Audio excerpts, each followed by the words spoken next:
It has been a problem right across the country, but particularly in the GTA. A surge in auto thefts, many of them involving violence and with links to organized crime. On Monday, the federal government unveiled its plan to tackle the issue.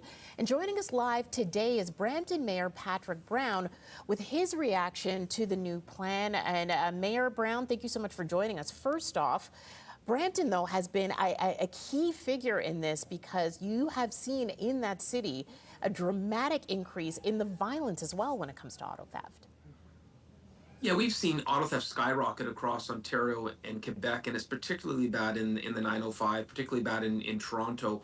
Uh, this is in 2022, it was $1.2 billion in stolen cars, largely all for the international market. We're hearing the 2023 figures are in the range of 2 billion. And it's not someone losing the car in the middle of the night. It's now literally violent carjackings. We're seeing people breaking doors down. I've seen videos across Toronto and the GTA that are just horrifying.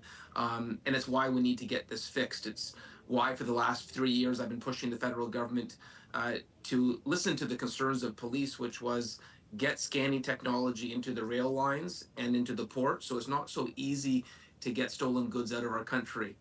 Part of the challenge in Canada, we're so polite and kind. We actually have an honor system when it comes to exports. And so all you have to do is sign a form that there's no stolen goods, and we don't actually check. And so what the announcement was on Monday is that part of the advocacy that the chief in Toronto, the chief in Peel and in York region, and myself have been pushing for is the government is responding to that and saying that they're going to bring in scanning technology to help make sure that stolen goods are not leaving our country. Now, have you been given a timeline for when this scanning technology will be made available, particularly to certain hubs like the one in Brampton as well? Well, there are two intermodal hubs, so two rail lines in the GTA. There's the CN one in Brampton and the CP one in Vaughan. So those are the most vulnerable. We're told that the CN hub in Brampton will get the first scanners before the summer. And so that is an ambitious timeline. I'm going to push the government to make sure they can hit that timeline. There's no timeline on when we're going to get them at the Port of Montreal. But like anything, you have to stay on the issue and lobby, and that's what we're doing. I just have to say, that the chiefs across the GTA have been so vocal on this that they're the ones who really identified this issue 3 years ago.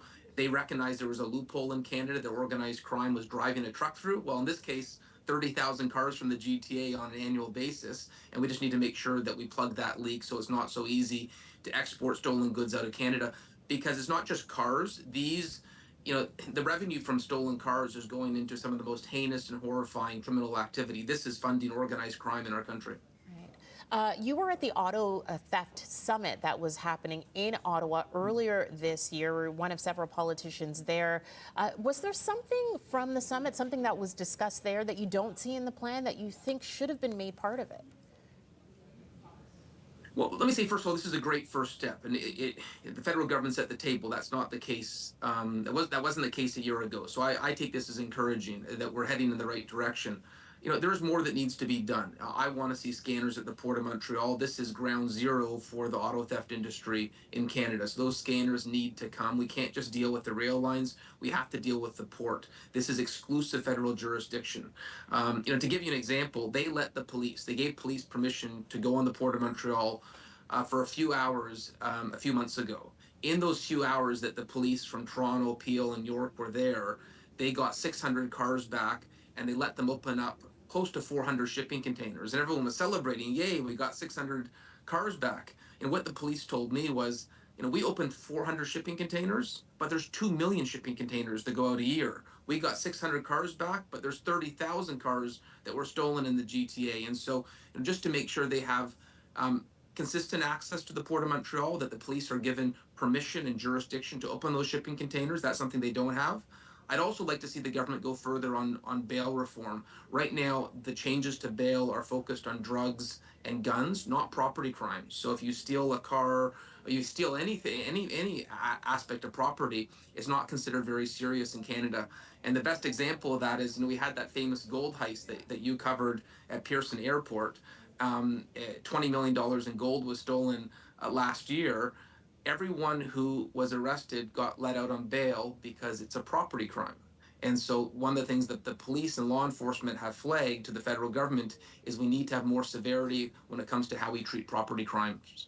Yeah, especially when it includes violence and when it's a large amount there as well. And lastly, Mayor, I'll ask you about residents and what they're saying and how they're reacting to you about this, because it has to be the residents that are most concerned, not just about their vehicles, but their personal safety with now a lot of these thefts involving home invasions as well. Well, that's what's so horrifying, and it's what's motivated me to speak out about this over the last few years. Is I'm part of 100 WhatsApp groups in Brampton, and I love getting feedback from residents. Um, but what I'm hearing on this front is videos. People are sharing me their Ring doorbells or Roger security videos of cars being stolen in a horrifying manner. Like, I had one father who reached out to me and said to me, "What do you think it's like to have your door knocked down with your little kids in the house?" It's become so much more brazen. This is not something that is being done in stealth mode. It's being done in the middle of the day, and it's terrifying our residents. And I know this is not a Brampton issue. This is an issue across the GTA, and it's why there's such unity right now in the lobbying effort. It's why all the chiefs are together on this, because we have to get this fixed. If you give organized crime a loophole, they will take advantage of it.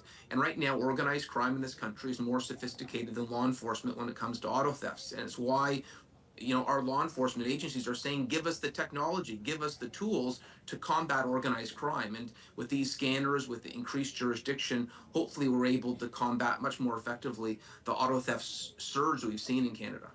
All right, Mayor Patrick Brown, we've run out of time, unfortunately. Thank you so much for joining us this morning. We really do appreciate it here on this very serious topic. On another note, though, you said in break that you had some intelligence on where Sid Seixeiro what he's been doing on his break. Yes, we Yeah. did open Atiba Hutchinson's soccer court in Brampton. Yeah. Sid was there playing with Atiba, who is the captain of Canada's national soccer team. I can report he almost injured Atiba, but Atiba's okay.